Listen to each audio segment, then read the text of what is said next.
Դրախտների մի հավք է անցնում լեռնաշխարհի վրայով, կախարդական մի թռչուն, աչքերում նախնական լուսաբացների պայծառ ու մաքուր ցոլքեր և փետուրների մեջ երեմային հովիտների անաղարտ շունչը։ Նա երգում է ամպոտ բարձունքների վրա, և աստղերը նրա երգով ներշնչված մաքրվում են ձմռան թուխ ու մշուշներից, հստակ ու երանելի շողում հավերժական լեռների երկնքում։ Նրա թևաբախումից սարալանջերին արթնանում շնչավորվում են խոտ և ծաղկունք, աշխարհը լցնելով անուշ բուրմունքներով։ Թևից զմրուխտե փետուր են գնում դատարկ, սարսռուն ծառաշխարհին, և անտառները կանաչ սաղարթներ են հագնում, լցվում հեքիաթային խշշոցով, և աղբյուրներն են արթնանում քնած մանուկների պես, և վայրի մեղուների մութ փչակներն ու ժայռախոռոչները լցվում են տաք բուրավետ ժխորով։ Անցնում է դրախտների թռչունը լեռնաշխարհի վրայով, սփռելով ներշնչանք, լույս ու շարժում, և սա գարնան առասպելն է, որ հազարավոր տարիներ կրկնվում է այս սարերում։ Արծիվները բարձր ու մաքուր երկինքներում, մարդիկ երկրային իրենց չարչարյալ գոյության մեջ, սերնդեսերունդ պահպանում են նույնական ուժեղ և հրաշալի մի բնազդ, ծերանալիս մղվում են դեպի այն վայրերը, որտեղ հեռու մի օր ծնվել են և առաջին անգամ նայել աշխարհին։ Բոլորին չէ, որ բախտ է վիճակվում հասնել նախնական գոյության երանելի եզերքները։ Ուժաթափ արծիվները հաճախ կործանվում են հողմերի շառաչներում, ծեր ու հոգնած մարդիկ կարոտի խուլ կանչերով շնչահեղձ փռվում են հեռավոր ճամփաների փոշիների մեջ, բայց հազարամյա բնազդը երկնքում և հողի վրա մնացյալ ապրողների ներսում մնում է ուշեղ ու կայուն։ Մենք մանկության վայրերից բոլոր հեռացածներս կարոտի որդեր ենք, ուզենք թե չուզենք, խոստովանենք թե չխոստովանենք։ Մեզնից անգամ նրանք, ովքեր այլ վայրերում իրենց կյանքն ապրում են ճոխության ու շքեղության մեջ, վիթխարի առանձնատներում ու թանկարժեք ամառանոցներում, փրկված չեն մանկության ափերի հոգեմաշ կարոտից, եթե ոչ բարձրաձայն, ապա իրենց ներսում նրանք երանի են տալիս այն հեռավոր օրերին, երբ իրենց հոգին ազատ էր նյութական ու բարոյական ամեն տեսակ կաշկանդանքներից, լցված միայն սարերի քամու ազատ խշշոցով ու ծաղիկների բուրմունքով։ Կարոտը մարդու մեջ նույնն է, ինչ վայրի մեղրը ժայռի խոռոչում։ Հիշողության հնորյա ծաղկունքիդ նեկտարնահատ հանձր ու տաք բուրում է իմ մեջ, ու ես իմ հեռու վայրերում ամենքին ու ամեն ինչ թողած գալիս եմ դեպի քեզ, սարաշխար, գալիս եմ մաքուր լեռնաջրերիդ մեջ փնտրելու իմ մանկության գույնզգույն քարերը, գալիս եմ վերհիշելու, թե ինչպես էր ձորերից բարձրացող կատնամշուշը սփռվում ծաղկոտ լանջերին, և աստղերն ինչպես էին հանգչում մեռնող ծեր հովվաշների խոնավ աչքերի մեջ, գալիս եմ ու պիտի հասնեմ, քանի դեռ կարոտից շնչահեղձ չեն տապալվել իմ հեռավոր ճամփաների փոշիների մեջ։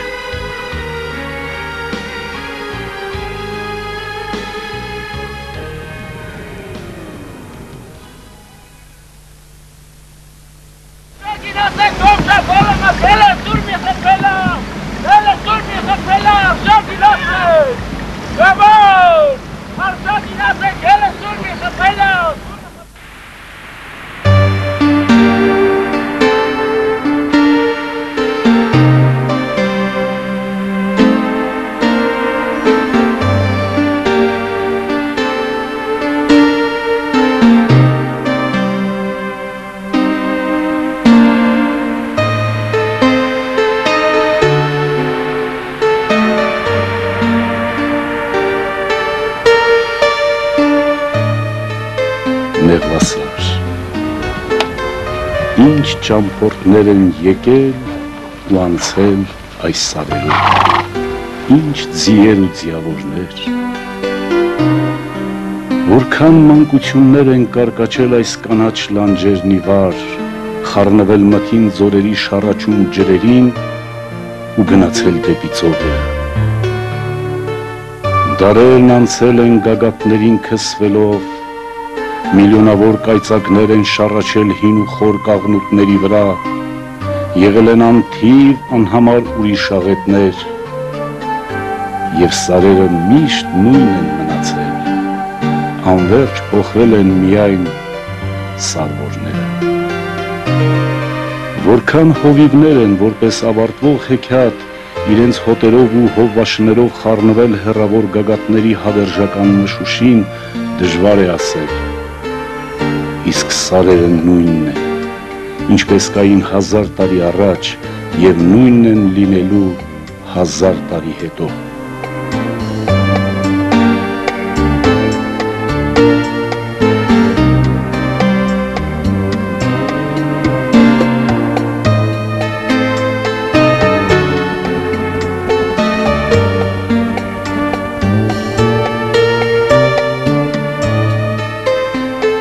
Մինչև վերջերս մեր բոլոր սարերը թուրքահունչ անուններ ունեին։ Սրբասարը Գոգտաղ էր, մեղվասարը Չիբլու, կոճղասարը Ղարաքյոթուկ և այլն։ Այսպես էր, որովհետև խորհրդային ժամանակներ էին և վերին ատյանները կամենում էին, որ Ադրբեջանի մեզ հարակից վայրերի թուրքերը իրենց հոտերով ու նախիրներով ամառնամուտին անարգել արշավեն մեր սարերն ի վեր, իրենց ճամփին փչացնելով ու ապականելով ամեն ինչ աղբյուր ու մարգագետին անտառ ու սրբավայր։ Այն ամենը, ինչ կհանդիպեր նրանց մորեխային այդ արշավանքների ժամանակ։ Ցավով պիտի խոստովանել,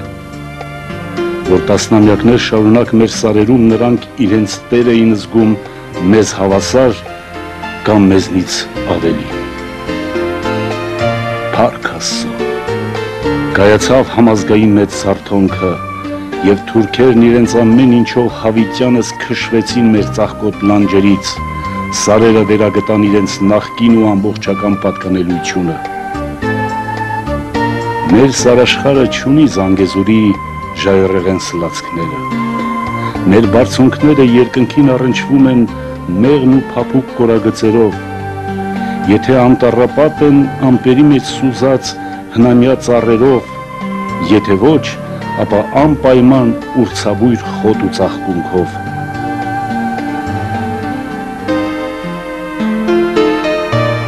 Աշխարհում ոչ մի տեղ ուրցն այնպես թունդ բուրմունք չունի, ինչպես այստեղ։ Սարվորներն աշնանամուտին հետներն ուրցի չորացրած փնջեր են տանում գյուղ, և նոյեմբերյան գյուղաշխարհում սարի ուրցի թեյը հարգի է ամեն տեսակ ըմպելիքներից, և այս լանջերի հազարավոր խոտ ու ծաղիկների թաքուհին սարածաղիկն է, ու եթե նոյեմբերյանցի երեխաներին հանձնարարվի թղթի վրա պատկերել կարոտը, նրանք պարզապես սարածաղիկ կնկարեն, որովհետև մանրիկ ոսկեգույն կոկոններով այդ բույսը սիրելի մարդու թանկ վայրերի կարոտի պես որքան հնանում, այնքան դառնում է ազնվաշունչ։ Չալտաշ հայերեն նշանակում է նախշունքար, իսկ այսօր նա զուտ հայկական անուն է կրում՝ ծաղկասար։ Հնուց ի վեր ոսկեպարծիներն այն դարձրել են իրենց ամառանոցը, և նրա բարձունքներին կապված են բազում սերունդների թանկ հիշողությամբ։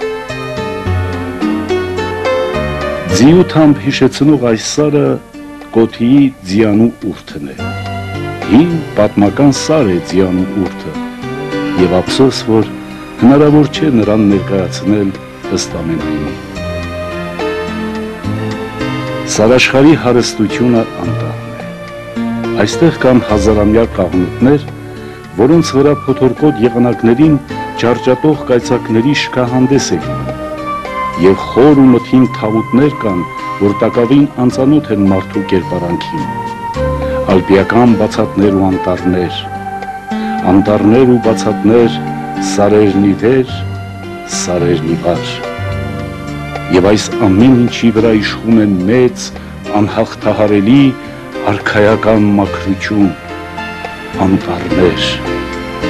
Մեր բոլոր պատմություններում անտառի խշշոց կա,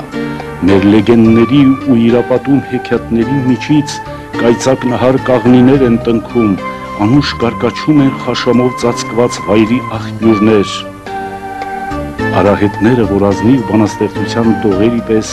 շարվեշար ձգվում են կուսական թավուտներով ու բացատներով, չունեն սկիզբ ու վերջ։ Ոչ ոք չի կարող ասել, թե ինչպես են ծնվում ու ինչպես են մեռնում արահետները։ Դա սարաշխարի գաղտնիքն է, առանց ծննդյան հանդեսի ու թաղման մեղեդու։ Ցրտի ու խավարի տարիներին կարիքի ձեռքը հասավ նաև այս հեռավոր անտառներին, բայց ավերմունքը վայրենության չհասավ և անտառի կյանքը չշեղվեց իր հավերժական ընթացքից, փառք Աստծո։ Կարոտը չպետք է կարողանա մեզ շնչահեղձ անել մեր օտար, հեռավոր վայրերի աղմուկների մեջ։ Եթե մենք այլևս չենք դիմանում մեր շուրջը կատարվող անիրավությանն ու կործանումներին, եթե էլ չենք կարող համակերպվել քծնանքի ու մորթապաշտության նողկալի հանդեսներին և ուզում ենք մեր հոգիները փրկել հնարավոր մեղքերից, պիտի ելնենք ու գնանք դեպի մեր մանկության սքանչելի բարձունքները, դեպի լույս ու անաղարտություն, և տա Աստված, որ լեռնային ջրերի զուլալ ծփանքում ճանաչենք մեր սեփական դեմքը և սարի մաքուր ջուրը չպղտորվի մեր հայացքից։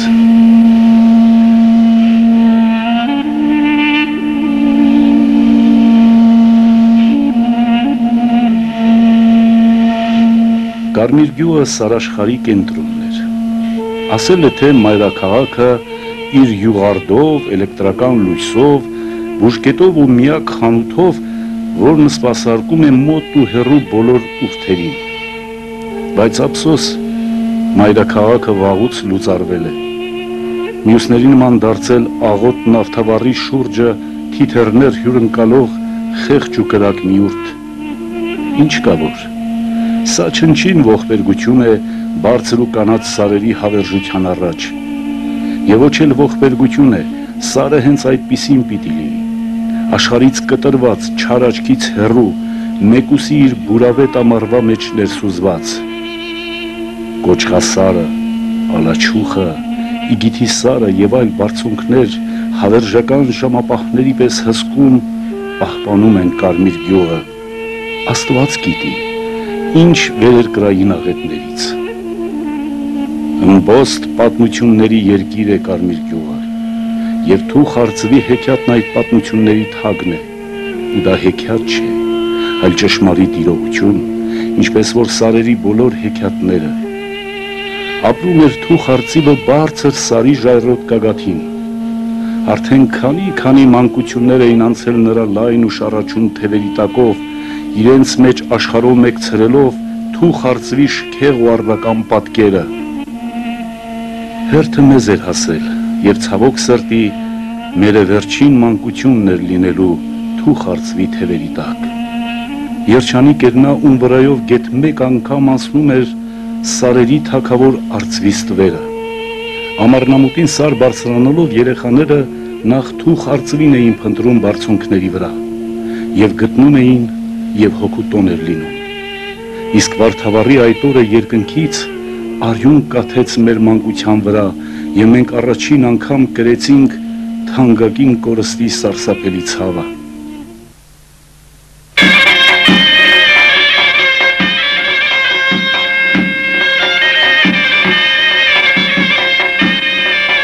Վարդավառ էր, նվագ ու երգ էր սարերում, կրակոց լսվեց, և հին հովիվ Արամ Անանյանը տեսավ, թե բլուրների վրա իր համար խաղաղ ճախրող թուխ արծիվն ինչպես թփրտալով գահավիժեց, հետո նրան տեսավ քաղաքից եկած քեֆչիների մեքենայի առջև, լայն թևերով խաչված, դեռ կենդանի, եւ նրա հովվական հին մահակը շառաչելով իջավ մեքենայի դիմապակուն կողերին, ջարդուփշուր արեց հարբած քևչիներին ու երբ շրջվեց, որ ազատի վիրավոր մեծ արծվին, վերջինս արդեն մեռել էր, սարերի երկինքը դատարկվեց ու դա մեր մանկության վերջին ամառն էր սարերում։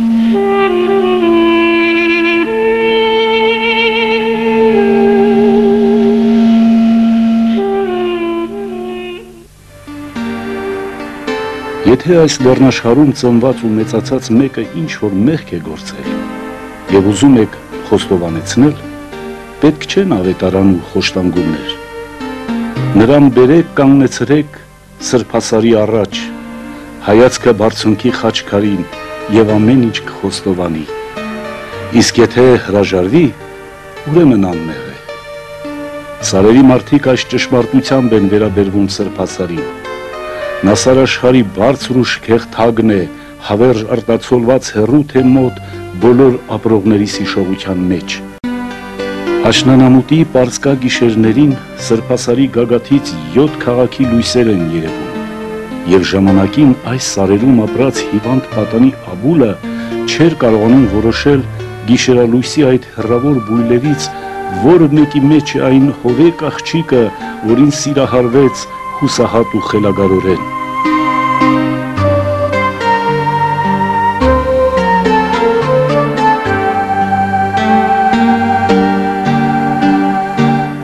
Շուրջը դարձյալ սարեր են, զիկատարն ու սալպուտը, պոչիկն ու հովասարը և ուրիշ բարձունքներ, որ ասես հզոր իշխաններ են խմբված սրբասար արքայի շուրջ։ Նրա գագաթից է որոշվում մյուս սարերի բարձրությունն ու գեղեցկությունը, իսկ ինքը սրբասարը կարող է գնահատվել միայն երկնքից։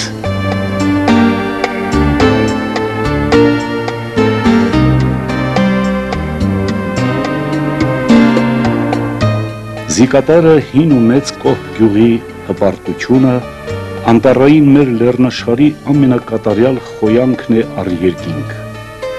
Նրա ծմակներում արջերն ապրում են անցյալ ժամանակների անվրդով կյանքով եւ այնտեղ մորի գնալու համար պետք է ունենալ որոշակի համարձակություն ու անտառի իմացություն։ Այնտեղ դեմարդեմ արջին հանդիպելու դեպքերը բնավ էլ հեռավոր անցյալի հիշողություններ չեն։ Քաղաքակրթությունը, որ նաեւ բնության արժեզրկում է նշանակում, տակավին չի թափանցել զիկատարի խուլ թավուտները եւ տա Աստված, որ այդ բանը երբեք չլինի։ Գնալ մանկության սարերը նշանակում է վերադառնալ կյանքի սկիզբները եւ կարոտը ոչ այլ ինչ է, քան հարազատ պատկերների օգնությամբ հրաշալի օրերը վերապրելու սրբազան տենչանք եւ դրան պիտի պատրաստ լինել ուխտագնացի պես խոստովանողի չափ, հոգիդ պիտի կարողանա արձագանքել անտառի լռությանն ու ջրերի կարկաչին, ամպրոպի ճայթյունին եւ հեռու լանջին օրուգազ ձիու դագնապալի վրնջոցին։ Դու քո մեջ պիտի լսես շուրջդ պայթող բողբոջների ձայնը եւ արահետի շշուկը ոտքերի տակ։ Պիտի լսես, եթե նույնիսկ ականջներդ խլացել են քո բնակության վայրի չոր ու դաժան աղմուկներից։ Պիտի տեսնես ամեն ինչ, թեկուզ խունացած լինի աչքերիդ տեսողությունը, որովհետև մանկության սարերում այս զգայարաններն անելիք չունեն, այստեղ հոգով են լսում ու հոգով են տեսնում, եթե այդպես չէ, ուրեմն մի ծառի տակ քեֆը տարա ու ետ գնա քո եկած ճանապարհով, ուրեմն շատ ես ուշացել, եւ այստեղ վաղուց քեզ չեն սպասում, եւ ոչ մի արահետ քեզ չի հասցնի մշուշներում թաղծող անձրևաթած այն քոխտիկին, որտեղ քո հայրն ու մայրը տխուր դեմքերով իրենց կորածի վերադարձին են սպասում։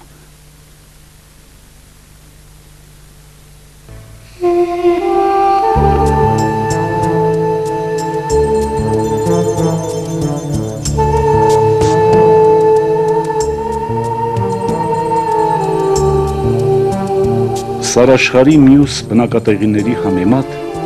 Գոմշավարն իսկական քաղաք է։ Այստեղ կան երկհարկանի երկու շենքեր, որ կարող են լուսավորվել դիզելային շարժիչի լույսով։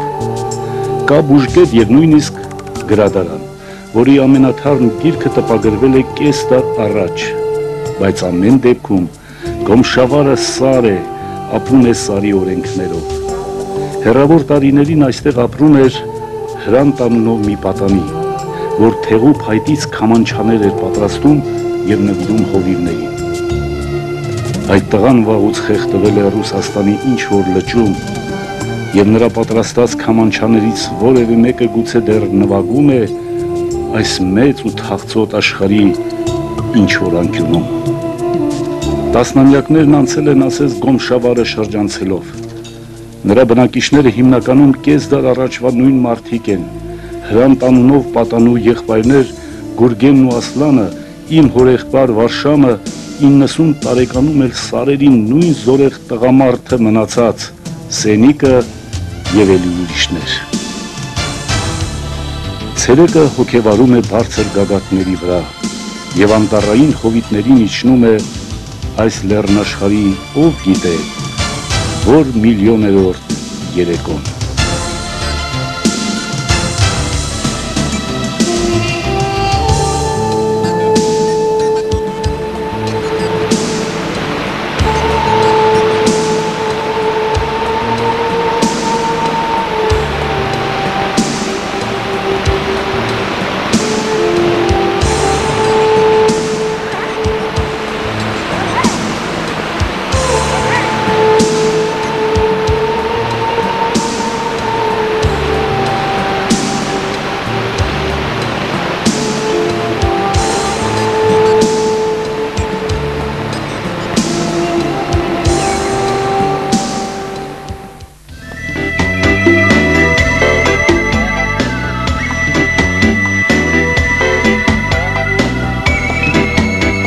Նոյեմբերյան շրջկենտրոնի անունը վաղուց գրանցված է հանրապետության քաղաքների շարքում։ Տեսքով ու տարածքով էլ նա չի զիջում գոնե փոքր քաղաքներին, բայց դա կարևոր չի։ Ամեն մարդու համար իր ծննդավայրը պետք է լինի աշխարհի մայրաքաղաք։ Եվ ինձ համար այդպիսին է նախկին Բարանա իմ Նոյեմբերյանը։ Նրա հին թաղամասում դատարկ ու միայնակ թաղծում է իմ հայրական փոքրիկ տունը։ Եվ ես շուտով կվերադառնամ այնտեղ ապրելու կյանքիս մնացյալ ժամանակը։ Մեծ աշխարհի ախտերից ես կարողացել եմ իմ հոգին գոնե այնքան պահպանել, որ չկորցնեմ վերադարձի իրավունքը։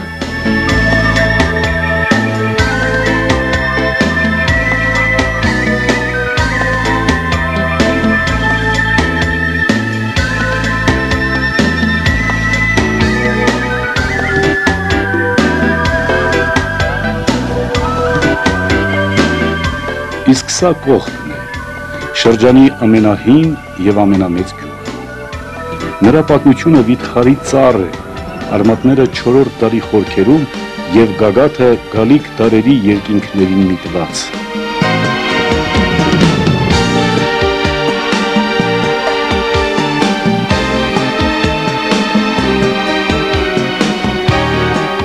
Վերթավանը միայն Կողբին է զիջում իր տարածքով եւ պատմությամբ։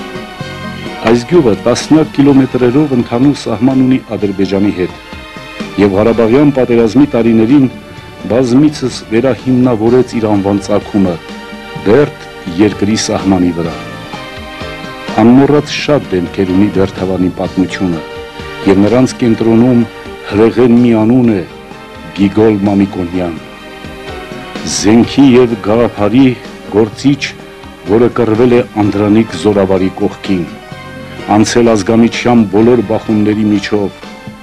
հետո երբ խաղաղություն է եղել, ստոր մեկի զրպարտության ձերբակալվել է եւ աքսորվել։ Երբ 1953-ին վերադարձավ, հզոր տղամարդուց ավերակ էր մնացել։ Նա վախճանվեց խոր մենության մեջ, բոլորից լքված ու մոռացված։ Հույս ունենանք, որ մեծ ընդդատավոր պատմությունը դեռևս կանդրադառնա այս մեծ անհատի կյանքին ու գործին։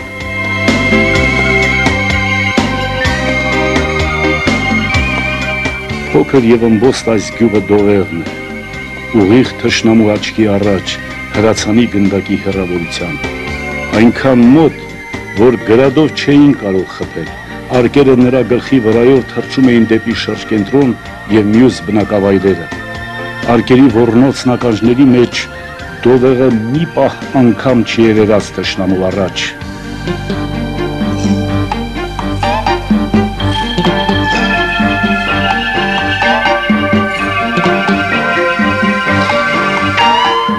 Բոլոր կողմերից անտառով շրջապատված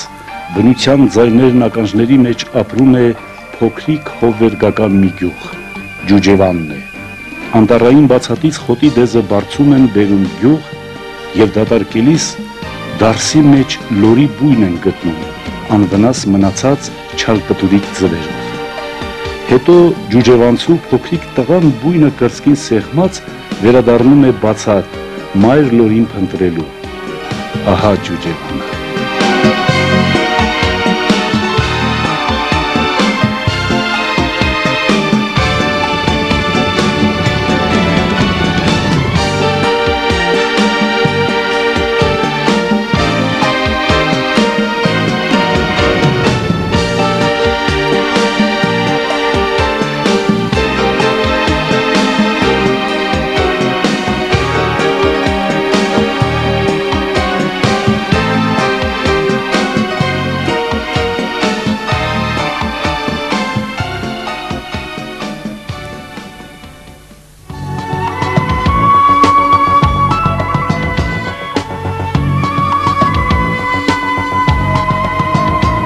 Բաղանիսն իր հարսնակար լեռով եղել էր պատմության մեջ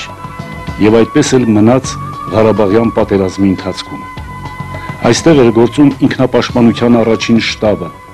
այստեղ հարսնակարի բարձր լանջին ընկան մեր առաջին նահատակները։ Թերևս ժամանակն է, որ Բաղանիսն ու Ոսկեվանը վերջնականապես խառնվեն իրար, դառնան մի մեծ բնակավայր։ Արդեն իսկ խառնվել են, ուզելով թե չուզելով։ Ոսկեվանի կենտրոնում որպես ուժի եւ ըմբոստության մարմնացում հառնում է զորավարի Կիսանդրին, ասես իզեն կոչելով ընդդեմ բոլոր վտանգների։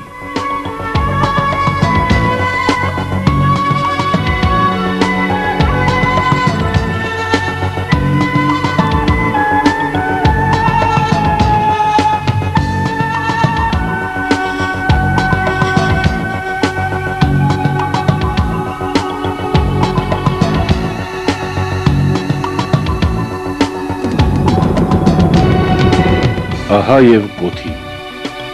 պատմության կրակե հողմերի միջով անցած առնական շենը։ Վերջին պատերազմի ժամանակ թուրքական հրետանու հարյուրավոր արկեր իր պատ ու քիվերին ընդունած գյուղը, որ ամենաշատ կորուստներն ունեցավ։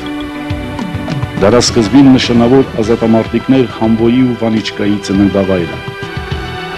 Դիմացը փայտասարն է, մեծ ու փոքր գագաթներով, որ մասյաց պատկերն է հիշեցնում։ Եվ գյուղի հիշողության մեջ հայտասարի բարձր ու հպարտ համայնապատկերից հավիտյան հառնում են նրա խիզախ զավակների ըմբոստ պատկերները։ Մեզ մեծ դժվարությամբ հաջողվեց ձեռք բերել գյուղի պատմության ըմբոստ վկաներից մեկի Վանիչկա Սարատիկյանի լուսանկարը։ Այս խիզախ ազատամարտիկը մեր լեռնաշխարհի արաբոն ստոր մատնությամբ ձերբակալվել է եւ 1931 թվից ի վեր նրա մասին ոչ ոք ոչինչ չի լսել։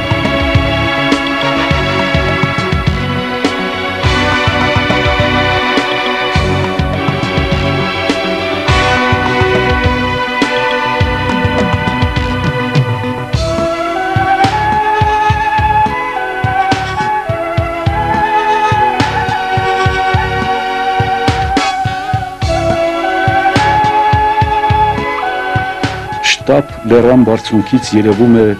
կարմիր ու ճերմակ տանիքներով մի խաղաղ տոհմիկ գյուղ։ Բարեկամավանն է, սահմանին շատ ներծ այդ գյուղում ամռան երեկոներին վառվում է ընդամենը 24 լույս։ Միթե մնացած բոլորը լքել են իրենց ծննդավայրը, բարեբախտաբար ոչ բոլորը։ Նրա բնակիչների մի մասը սարերում է, սարերում են նաև մեր տեսած մյուս գյուղերի բնակիչներից շատ շատերը։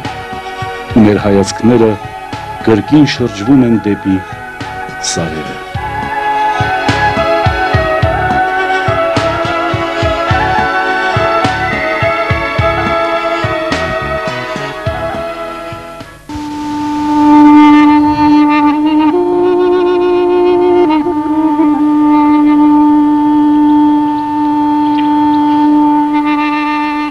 Եթե բնակավայրի տարիքը որոշվում է նրա խաչքարերի թվագրությամբ, ապա Ոսկեպարը շրջանի հնագույն բնակավայրերից է։ Լեռնային այս փոքրիկ գյուղը աննշան մի կետ հանրապետության քարտեզի վրա դաժան մի յուրողությամբ հայտնի դարձավ ամբողջ մեծ աշխարհին։ 1991 թվականի մայիսի 6-ին հարյուրավոր ռադիոկայաններով հաղորդվեց նրա ողբերգության լուրը։ Հեռավոր Աֆրիկայում ծնունդով նոյեմբերացի մի դիվանագետ մահացավ սրտի կաթվածից։ Ասված էր, թե կոլցո օպերացիա իրականացնող ռուսական բանակը հիմնովին ավերել ու հրդեհել է ըմբոստ գյուղը։ Դա չգիտես ինչ նպատակով եւ ում մեղքով չափազանցված է։ Իրողությունն այն էր, որ Ոսկեպարի թիկունքի բարձրադիր անտառում ռուս զինվորների ձեռքով գնդակահարվել էր շրջանի ներքին գործերի բաժնի ջոկատը, որն օրինական գործուղումով գալիս էր հերթապահելու գյուղում։ Ջոկատից կենդանի մնացած մի քանի հոգի եւ գյուղում գտնվող 4 տասնյակ պաշտպանները ստոր խաբեությամբ գերեվարվեցին Ադրբեջան։ Ինչ ձիեր էին, ինչ ձիավորներ, ով ինձ անիծեց, հանցանքս որն էր, այն երբ էր, այն երբ, չդիմանալով վիրավորներիս վերքերի ցավին, նրանք գնացին ինչ-որ աշխարից, բերելու ինչ-որ անմահական ջուր, որտեղ մնացին, ինչու ուշացան, հպում եմ հողինական ջսթակում, լսելու հեռվից դոփյուն ու խրխինջ, բայց ցավն է միայն աճում իմ հոգում եւ հեռուներից չեմ լսում ոչինչ։ Ինչ ձիեր էին, ինչ ձիավորներ, ինչ դևերի հետ նրանք բախվեցին, ինչ անդունդների վրայով անցան, վիրավորներս անտեր մնացին, ձիավորներս ինչու ուշացան, ծանր տագնապ է խոհերիս իջել, բայց չեմ մտածում դեռ ոչ մի վատ բան, վիրավորներից խնդրում եմ, քիչ էլ դիմացեք, ուր որ է կգան, կանգնել եմ այսպես ամայության դեմ,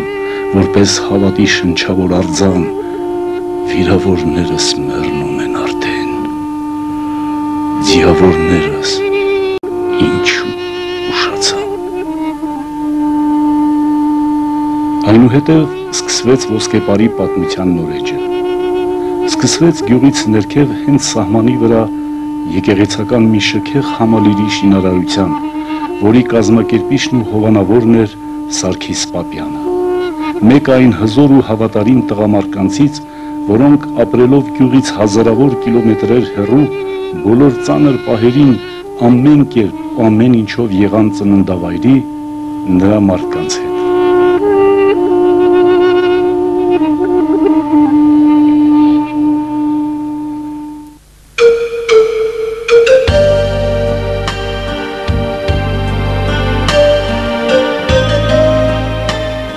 Սարերի հովիվը մեռնում էր մեծ քաղաքի բարձրահարկ հիվանդանոցներից մեկում։ Նա խնդրեց իրեն տեղափոխել այնպիսի սենյակ, որի պատուհանից թեկուզ հեռավոր մշուշների մեջ երևան իր ապրած կյանքի սարերը։ Բժիշկն ասաց, իզուր է, մայրաքաղաքը շատ է հեռու նրա սարերից, և նա ոչ մի պատուհանից ոչինչ չի կարող տեսնել։